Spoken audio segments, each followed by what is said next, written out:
Well, welcome to another edition of the Thursday Night Play Space Live. I'm Keith Abalone from Play Games. Sam is running the board tonight. And tonight is the big reveal of the next Play Now game. I'm borrowing the big reveal terminology from those home shows where they say, they pull the two things apart and everybody goes like this. And then they go to commercial. We won't go to commercial, though. We will just go right to the game here in a second. It was one of the games that we featured in our Play Games Laboratory segment that kicked off the new year in January, and we are super excited about it. I think you'll see why once you take a look at it. So without further ado, let me present to you Aviatrix 37, the vintage aircraft adventure game. Based on the airplane game that we demoed in the lab segment, it is our first non-sports simulation game, and it is to a large degree a simulation game. There are elements of both simulation and game to it. One of the reasons I'm so excited about it is because I think it's a natural fit for our crowd. Instead of recreating a sports event, you are recreating an historical event. It obviously recreates Amelia Earhart's 1937 attempt to fly around the world in a twin-engine Lockheed Electra aircraft. Probably the most discussed and talked about flights, the most scrutinized flight in aviation history. They're still talking about it. They just did an expedition a couple of years ago to the area where they think the plane went down, trying to bring some closure to it after all these years. What actually did happen to Amelia Earhart? Basically, in this game, you are Amelia Earhart, or if you prefer, you can be her navigator, Fred Noonan. You plan your flight, you make decisions about taking off, flying, landing, repairing, fueling, even decisions about resting. And it's designed to be realistic yet open-ended, in the same manner that sports sims are realistic and open-ended. Like if you're playing two teams from a particular season, you have an expected outcome. They might have even played each other. You might have even had a historical actual historical example of the game outcome, and you play it again and you have maybe a different outcome. Maybe it's similar, maybe it's much different, but it's the same sort of thing with this. You have the historical outcome, but the game provides you with the means to create alternate outcomes. You'll face all the challenges that Amelia Earhart and Fred Noonan faced, and it'll be in the same time frame, the same kind of execution of the flight plan. But you could play this game 10 times and have 10 completely different outcomes. So in many ways, it is a lot like a sports simulation game. The storytelling aspect is very strong in this game. It's not just moving a token from place to place. It's giving you story narrative as to what's going on. Whether the plane is performing well, whether your fuel is being consumed wisely. You have decisions to make about where to land. And how soon to land? How far do you want to push it? So the storytelling aspect is strong, and that's one of the reasons I'm really excited about it. Second thing I'm really excited about with this game is that the presentation is just awesome. Thanks to Sam and his graphic design skills, we put together a game that's really really attractive and really takes you back, I think, to that era. We've made a pretty significant investment in imagery and art for this game, both time and money, and the result, I think, is pretty cool. As you can see from the box, and we'll show you the insides here in just a second. The third thing I'm excited about is how perfect this game is for the times right now, where people are pretty much cooped up in their home. We're under a lockdown here in Colorado, where you have to stay at home. You can't go anywhere. Except for emergencies and to get groceries and stuff like that. So millions of people are experiencing the same thing. International travel is just out of the question. You just can't do it. But this game gives you the chance to do it virtually, and it's sort of an escape both in terms of being able to travel and also being able to go back in time to a simpler time. So the mechanics and the art in the game really make it feel like you're taking a flight in a vintage aircraft around the world in 1937. So in that way, I think it's really a nice escape and a perfect time for this game to come out. So let's give you a quick tour of the game here. Not exactly an unboxing, but I guess we could call it that. Here's the box, obviously. It's got the sleeve. There's some artwork on the back, and there's a little postcard on the back. The postcard theme is carried out throughout the game. There's a note from Amelia here. It says, "Greetings, friend. I thought I'd write to you before I took off in my trusty Lockheed Electra to begin this grand adventure. The first woman to fly all the way around the world. Fred, my navigator, says he thinks the plane will hold up all right. I hope the same can be said about me. We'll be touching down in some pretty exotic places, and the flying conditions won't always be ideal, but I'm determined to do this. Wish me luck." So that's sort of the introduction to the game. We take the sleeve off, and we'll set that aside here. Here's your classic Play Now game box. And here are the contents. We have the dice, and we have the game boards in a nice little cellophane sleeve. I'm going to set this to the side here so it's off camera, mostly off camera. So you'll see the dice. We'll get these out first. You've got 6 ivory-colored dice, which are the workhorse dice in this game. You also have a blue D10. We'll explain that later. That's a special die. We won't be using that game for our sample sequence. And, of course, a token to mark the plane. Now for the boards. We're going to open this up and get the boards out. And you can see this is the first board is like a postcard. And this is really the heart of the game. We have some score sheets and we have instructions, and I'll get to this here in a second. Let me show you the boards first. So each of these boards, there's 13 boards to the game.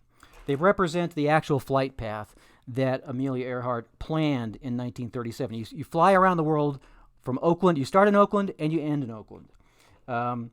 Mostly following the equator, although there were, was some deviation. Mainly, they wanted to fly along land as much as they could. Of course, that was impossible toward the end of the flight. That's where the problems began. But each game board is designed to look like a 1930s postcard, and it represents one of the 13 legs of the flight. I'm going to give you a quick tour here. This is the first leg where you take off from Oakland and you fly to New Orleans. There's sort of a desert scene reflecting Tucson, which is right in the heart of it. Then you get to Miami. Here's Miami and San Juan, Puerto Rico. And then the next leg is going to take you to Brazil and Venezuela, South America, Carpito to Fortaleza. And then we go to Natal and Dakar, Senegal. And each of these photos are, authentic from those areas, those regions. Now we're getting over the desert. Gao, Mali, and El Fashir. And then we go to Khartoum and Assab. You can see the little pyramid structures there, kind of a desert theme. Now we're over India, Karachi, Calcutta. Karachi was a part of India in 1937. Then we get to Asia. We've got Akyab, and then to Singapore. Singapore's at the end here. And then we have Bandoeng and Port Darwin, Australia, right here. And this is the beginning of the really difficult stretch where you're flying that lasts, several thousand miles, many thousands of miles over the Pacific Ocean. You've got Lae, New Guinea here, right in the middle of the ocean. And then you've got to make it to Howland Island. This is where, if you remember your history, this is where it all kind of, this is where the mystery centers. Rather than spend a lot of time talking about the history of this, to me is fascinating. Howland Island is this tiny little sliver of an island, about a mile long and maybe a half mile wide, and that's where they, in the middle of nowhere, and basically they couldn't find it. Their maps were wrong. That was part of the problem. They were running low on fuel. That was another problem. It was cloudy, and Fred Noonan was one of those navigators that didn't like to use technology. He liked to navigate it by the stars. So there are all these things that kind of came together which caused them to not make it to Howland Island. But maybe you can do better. Then from Howland Islands to Honolulu, and then the last stretch over the ocean to Oakland. All right, so those are the game boards, and we'll start in Oakland. Let me show you the other game boards here. We have some, your charts here, which will help you. There are charts for taking off, for damage, charts for fueling up, and charts for resting. And then, of course, the chart that you hopefully won't have to use too much, the ditch chart, which sometimes you have to do. And then we have the instruction booklet, which I'll set aside. And the game also comes with score sheets, or we call them flight logs in this game, which is another thing that I think a lot of the sports gamers will really appreciate. You're able to actually track your results on this on the flight log. And then at the end of the flight, you can kind of see where things went right or went wrong, or where your crucial mistake was, or the crucial decision that you made that went right. I think it's going to be really appealing to a lot of sports game fans. Now, the game comes, of course, the game comes with 4 different planes. Amelia Earhart made her flight in a Lockheed Electra, But just for fun, we've given you alternate planes, which each are a little bit different. They're of the same class, though. They were all kind of competing planes from that era. You get a Boeing 247, you get a Douglas DC-2, and then you get a Brewster Buffalo, which was not a twin-engine plane. It allows you to try to make the trip in a single-engine plane with a limited fuel capacity, but there are some other benefits that you can use that might allow you to make the trip. These cards are set up so that they're kind of like reminders. You don't really need these cards, but they're nice to have, so you don't have to refer to the rules all the time. Tells you, where you move, depending on each die roll. So let's explain how this works. A quick overview of the rules, then we'll do a sample sequence. The objective, obviously, is to fly successfully around the world in your aircraft in 30 days or less. Now, you don't have to play it with a 30-day time limit, but that adds some urgency to the game. In real life, Amelia Earhart's flight was over 40 days. I believe it was around 44 days before she was lost. It was a very leisurely flight, really. They would, something would need to be repaired. They would stop. They would spend a couple weeks maybe in some places. So if you make this flight leisurely, you stand a better chance of success. So we added to make it more of a game and more of a challenge. We put the 30-day window on it, and what we're saying is basically, if you make it around the world, if you successfully fly around the world in more than 30 days, well, that's a victory. That's nice, but we're going to say that the Lockheed Corporation is offering a $100,000 prize if you can make it under 30 days or less. So that gives you some incentive. Now, so that's your objective, is to make it in 30 days or less, or failing that, just to make it, period. Flying is done by rolling 6-sided dice and moving that many spaces. Each hex-shaped space, I think you can see that there are hex-shaped spaces on this board. Obviously, we made them, they're very visible from close range. I don't know how visible they are from the camera, but there's no mistaking the spaces when you're playing the game. Each hex space represents about 200 miles of horizontal terrain. Obviously, it's not 200 miles this way, but 200 miles this way. Each die roll, now there's some abstraction in this, but in a broad sense, each die roll represents the fuel consumed in a roughly 2-hour block of time. So you could move one space, you could move 6 spaces during that 2-hour block, depending on the die roll and the flight aspect. So in game terms, you have 360 2-hour blocks, as represented on the score sheet. It's a double-sided score sheet. 360 2-hour blocks to navigate roughly 160 hex spaces. Now, that sounds easy, but it is not. Let me just tell you that. The game rules will explain everything in detail, but let me just skim over this and make a few generalizations, and then we'll show you how the game plays. Basically, die rolls of 5 and 6 are going to tax your aircraft and potentially damage it. So every time you roll a 5 or a 6, you'll do a second die roll on the appropriate damage chart. Whether you're taking off, there's a takeoff damage chart, there's an in-flight damage chart, there's a landing damage chart. Depending on what you're doing, you're going to roll on that chart to see if you got damage. You don't always get damage, but there's the potential for damage when you roll a 5 or a 6. Sometimes damage occurs, sometimes it doesn't.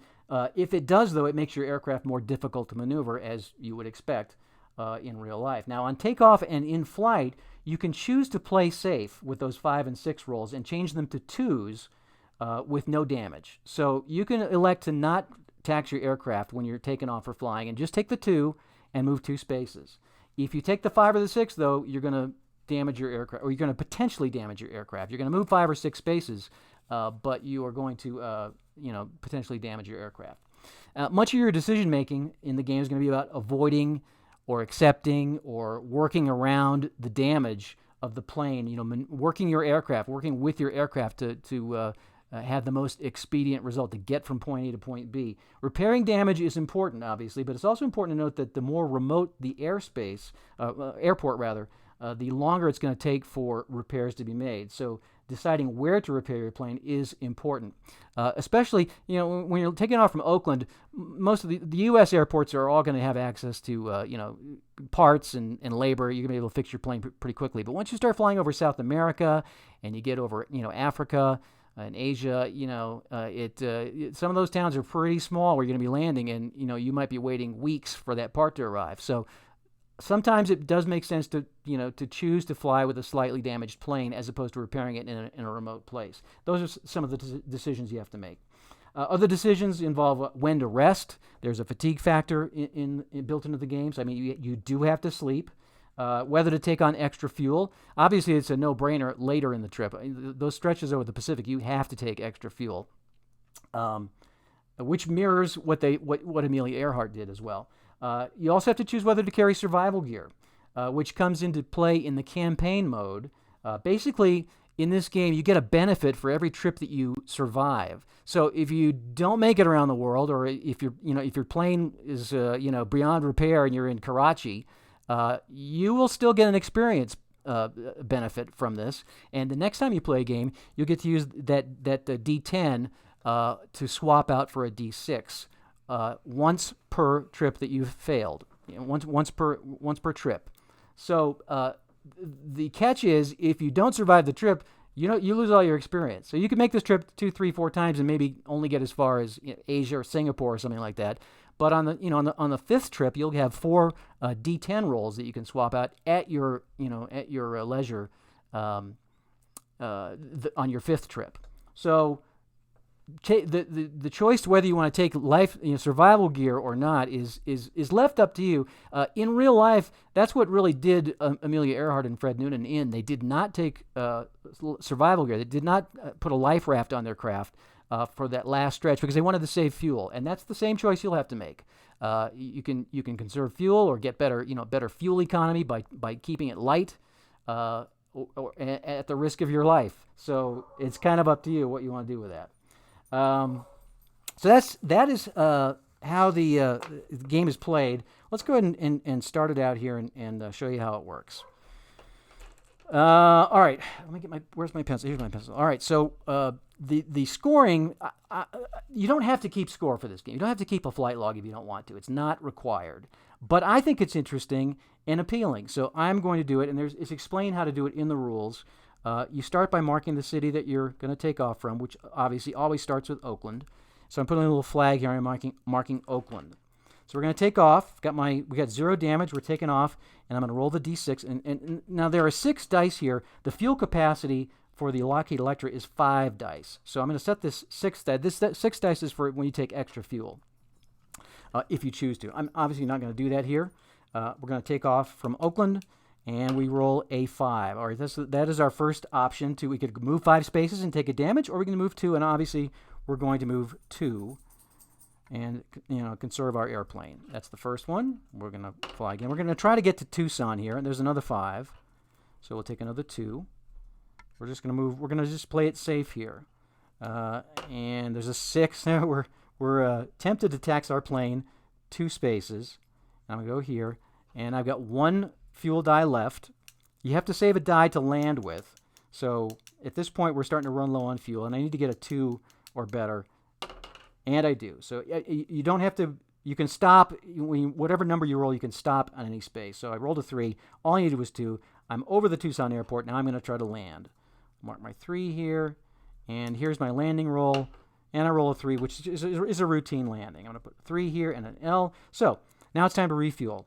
I'm gonna put a flag here. I landed in Tucson, and I'm gonna roll on the fuel. I don't need to sleep. I haven't flown that much, so I'm gonna go ahead and just fuel again and take off. So I'm gonna go to the fuel up chart, and I roll a 1. It's a normal fuel up. I'm gonna mark off 1 2-hour time block, and I'm taking off from Tucson now with a fresh tank of fuel, and we're heading to New Orleans. Now, just for having played this game a number of times, sometimes you can make it to Miami, and really the secret to this game.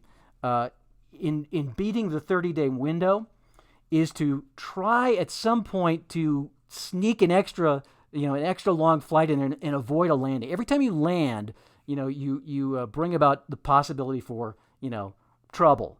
So if you can avoid a landing and just kind of eke out an extra long segment one or 2 times, you stand a better chance of beating that 30-day window. But that's something generally you want to save to the end of the game.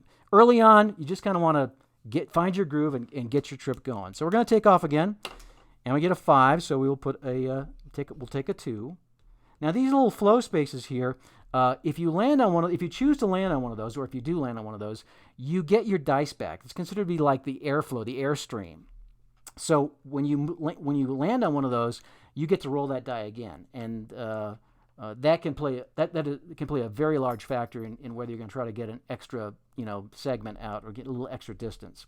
So I didn't land on it that time, so I'm going to set it aside. And we roll a 6. Boy, I'm rolling lots of 5s and 6s this time. I'll take the 2 though. 1, 2. We're going to just be very patient here. Here's New Orleans. And we get a 2. All right, so we don't want to land on the colors, but when you land on the colored spaces here, that's considered to be flying low. And you want to avoid that if possible. We've got an extra fuel die, so we don't really need to risk it. And here's our landing. We need to roll a 2 or better. And we get a 2. Nice. So we're over the New Orleans airport, and we have possible landing damage. A little bit of a rough landing. So I'm going to I can mark my 3 here, and I rolled a 6 for landing, and I'm going to roll on the landing damage chart, and it's the 2. So it's minor structural damage, nothing to worry about. It's 0 damage, and we'll repair that next time. It's nothing major, nothing to worry about. So at this point, we've been flying for a while. I'll go ahead and mark here though that we had minor damage in New Orleans, just to kind of keep track of my trip. 0 minor damage in New Orleans, so we'll see if that has any effect later on. Probably not. All right, so I'm going to move my board over here. I'm looking at this next segment of the trip. I'm going to go ahead and sleep. We mark New Orleans here. So sleep, there's a sleep chart or rest chart. I'm going to roll on that. Hopefully I'm going to get a good night's sleep. And I do a 1 is normal sleep. I'm going to mark off 4 2-hour time blocks. So sleep, sleep, sleep, sleep. Now, if you're using this as like a chronological clock, this would be about 4 a.m. now. So it's 4 a.m. on day 2. I'm going to fuel up now. And it's a normal fuel up, so I'm going to mark an F there. And I'm ready to take off again. Now, I'm going to try to make it to Miami on this stretch. Take my 5 die here. And this should be, pretty easy flight. And I roll another 6, but that's not a problem. It's 2 spaces. And we move that aside. And a 1. Now we might have some trouble here. That means like turbulence prevented me from really getting very far. I've still got 3 dice left, though, to get to Miami. And I get a 4. All right, 1, 2, 3. And again, I'm going to try to avoid landing on... I could choose to land there. I'd be flying low. It's kind of a wash. I'll just choose the safer route and just kind of hang loose, because I still got another die roll here. And as long as I don't roll a 1, I'm good. And I got a 4. So I make it to Miami. Oh, I didn't mark my thing down, did I? So I got a 3 and then a 4. I've got this little eye thing here. That's a sleep check. If I haven't rested within 18 hours, then I might fall asleep. But obviously, I just did sleep, so I'm going to check that off. Obviously, check that off too. All right, so now I'm landing. Here's my landing roll. Should be a routine landing. Oh, it's another 6, so I got more landing damage. Let's see what we got this time. It's 6. It's an uh-oh result. So this was not a good landing. There's some problems here. And we get a 5. Ooh, landing gear, rudder, and wing. This is 2 damage. All right, so I'm going to have to mark 2 X's here on my landing roll. So yeah. So now we get to repair that. So it's fortunately Miami's is a 4, and I'm going to have to repair that damage. 4 times, and I'll roll 2 dice. Maybe I'll roll low. And I got a 6. So 6 times 4. I'm going to mark it over here. Miami landing damage. And I rolled 5 plus 1 times 4 is 24 blocks. So that's basically 2 days of repair. So it's going to take 2 days to repair this. I'm going to go like this. Here's a repair. There's 1, 2, 3, 4, 5, 6, 7, 8, 9, 10, 11, 12, 13, 14, 15, 16, 17, 18, 19, 20, 21, 22, 23, and 24. So there's my repair. So middle of day 4 is when this repair is going to be taken. And then I can choose to take off. I don't need to... It's explained in the rules. When you have an extended repair, it's assumed that you slept and rested during that time, and so that's uneventful. So we'll go ahead and fuel up here and see if we can make it to San Juan. And then after San Juan, we'll just fast forward it to the end and give you a taste of what it's like at the very end of the game. So we get a normal routine fuel up. Got our 5 fuel dice, and here we go. And we're going to start with another 6. 2 spaces. 1, 2. Now Miami is good because it's got a little flow space there. which is kind of a little safety net. If I roll a 1 here or a poor number, I can get that flow space and roll again. And I did roll a 1, so I'll keep that and roll again. And I got a 5. I'm not going to take the 5, obviously. I need to roll this here, though. So 1, I'm going to mark this here as a re-roll so I can keep track of this. Then I roll a 5, which I'm going to take as a 2. 1, 2. And I'm okay here, I think. And I got another 2. Oops. All right, so now it's a sleep check. I rested within here, so we're going to pass that sleep check. But now, let me see, move 2. So I got to get another 2 to get to San Juan. Hopefully I'm not going to roll a 1 here. And I got a 2. So a nice safe landing in San Juan. Or, well, hopefully it'll be a safe landing. I got my last landing die. Here we go. And it's another 5, so I got a possible landing damage. We've had trouble with our landing, haven't we? And it's a 6, another uh-oh, which is not good. And a mayday. Oh, this flight might end right here. Okay, so rolling 6s multiple times in a row is not good. So it's a mayday landing. And it's the plane is on fire. So we have to just ditch it. We're over the aircraft, but the plane is on fire. So we have to go to the ditch chart. This is not good. We're ditching over land, and it's going to be a plane damaged beyond repair, but the pilot survives. Okay, so that was a bad ending. It doesn't happen very often, but I guess it had to happen on our demo.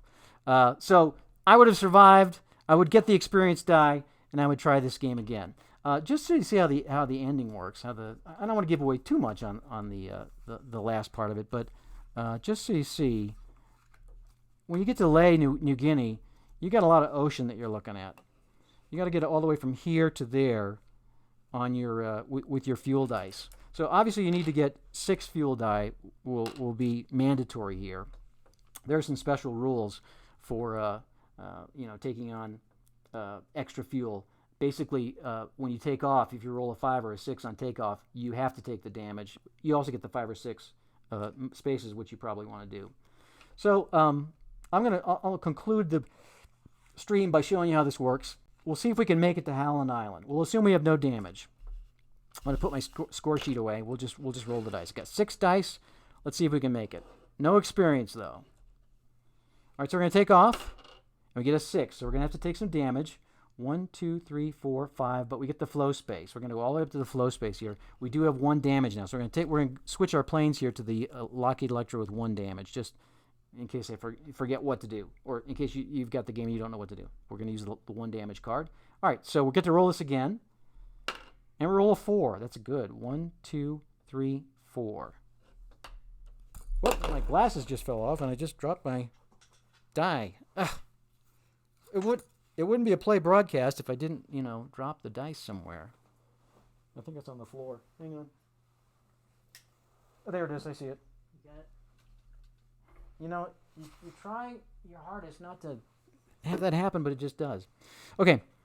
So I rolled a 4. And now I'm going to roll again.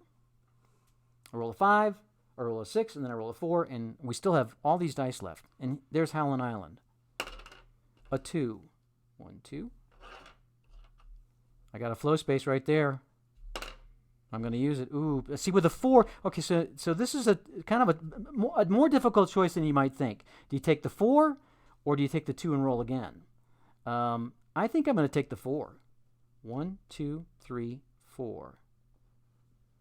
Now I do have a damage, because if I roll a damage and I roll a 1, that's going to be a 0 with a plane with damage. So I'm going to take the 4. I do have a damage, but I've got 3 dice left to make it to Howland Island. I get a 2. 1, 2. All I got to do is roll a 2, 3, 4, 5, or 6, and I'm on Howland Island. And I got a 4. So this was actually a pretty good segment. I made it. Let's see if I can land. I do have 1 damage, though. And it's a 3, so that is actually a safe landing. So I navigated that stretch pretty well. I do have a damage there. So now my option would be, you can see Howland Island has a repair value of 24. It's stuck in the middle. I mean, it's in the middle of the ocean. It's super remote. So if you want to have your plane fixed there, better be prepared to wait a while.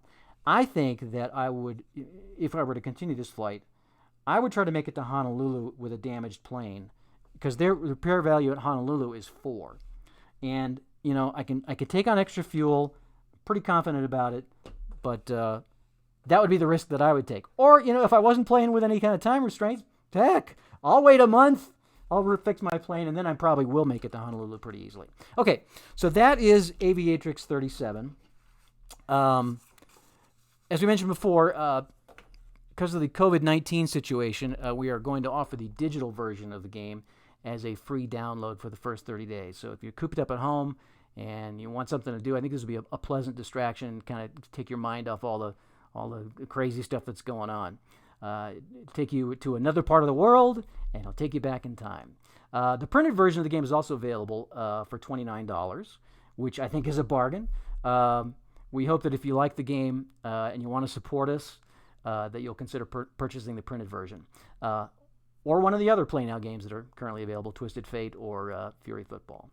If you have questions about the game, just shoot us an email. The email address is info@play.com. Happy to help you out, let you know how our thoughts behind it, or if you have any questions about it.